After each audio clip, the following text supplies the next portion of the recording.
ये कहानी दुनिया की सबसे फेमस हॉरर मूवीज में से एक the exorcism of Emily Rose के बारे में है। इस कहानी में बताई गई हर एक बात एनालीज मिशेल नाम की एक लड़की के साथ हुई सच्ची घटनाओं पर आधारित है।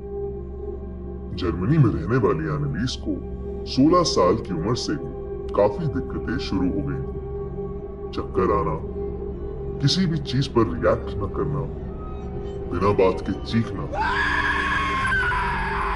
नींद में चलना, ये सारी प्रॉब्लम्स एनालीज की लाइफ में आम बात हो गई थी। एक बार उसे बहुत बुरी तरह फिट्स यानी मिर्गी के दौरे पड़ रहे थे और उसका शरीर बुरी तरह कांप रहा था। उसके घर वालों ने तुरंत उसे डॉक्टर को दिखाया।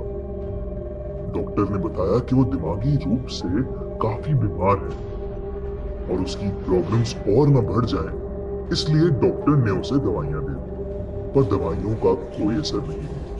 1973 में जब एनालीस 21 साल की हुई तो उसकी हालत और खराब हो गई। एक समय ऐसा आया कि एनालीस को लगने लगा कि उस पे शैतानी आत्माओं का साया है। वो जहां भी जाती वहां उसे शैतान का चेहरा दिखता। कई बार तो उसे ऐसा लगता था कि आत्माएं उसके कानों में बोल रही हैं, तू पापी है, तुझे सजा मिलेगी, तू नरक में सड़ेगी, नरक में। उसकी हालत बिगड़ती ही जा रही थी। ना वो चर्च के अंदर घुस पाती थी और ना ही किसी भगवान की तस्वीर देख पाती थी। थोड़ा और वक्त बीता तो एनालीस की हरकतें और अजीब हो गई। कीड़े खाना, हाथों के बल चलना, अपने कपड़े फाड़ना और अपने आप को बहुत बुरी तरह मारना। ये सब देखकर उसके घर वाले बहुत डर गए और उन्हें भी यकीन हो गया कि वो पोजेस्ड है। उन्होंने चर्च के प्रीस्ट से मदद मांगी तो उन्होंने मना कर दिया, पर बहुत बुलाने पर जब वो उनके घर गए तो वहां का माहौल देख के वो दंग रह गए। एनालीस प्रीस्ट को देखकर चीख चीख के अपना सर दीवार पर मारने लगी और किसी अलग ही भाषा में जोर जोर से बात करने लगी। इतना ही नहीं, उसने गुस्से में आकर एक हाथ से पलंग उठाकर दोनों प्रीस्ट की तरफ फेंका। ये सब देखकर उन्हें भी ये एहसास हुआ कि एनालीस किसी बहुत ही शैतानी आत्मा से पोजेस्ड है और वो उसकी मदद करने के लिए तैयार हो गए। इसी के लिए उन्होंने एनालीस का एक्सोर्सिज्म करने का फैसला किया।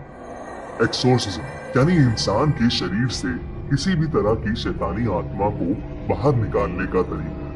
1975 और 1976 के बीच करीब 10 महीने तक एनालीस की बॉडी से उन आत्माओं को भगाने की कोशिश की गई। शुरू में एनालीस को बेड से बांधकर प्रीस्ट ने उसके अंदर के शैतानों को बाहर आने के लिए डराया। इसके जवाब में आत्माओं ने गुस्से में एनालीस की बॉडी को बहुत हर्ट किया।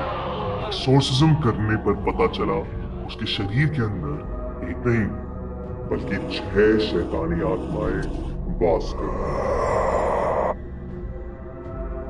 इसी दौरान एनालीज ने खाना पीना छोड़ दिया था और वो बहुत वीक हो गई थी।